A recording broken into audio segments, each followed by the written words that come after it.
I believe this is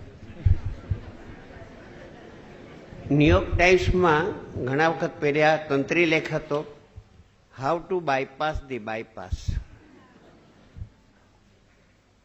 જગતના ઘણા તૂતો છે,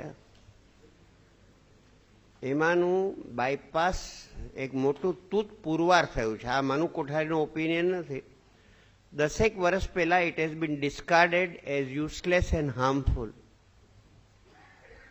ફાયદો બહુ કરે છે સંસ્થાને, ડોક્ટરોને, પણ પેશન્ટને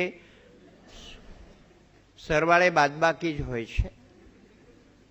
છેલ્લા 10 વર્ષની control trial have not shown any advantage of bypass over ordinary treatment, which is also not treatment. ફક્ત દુકાનો લગાડીને આ લોકો બેઠા છે, એટલે હવે દુકાન બંધ કરવાની તાકાત નથી.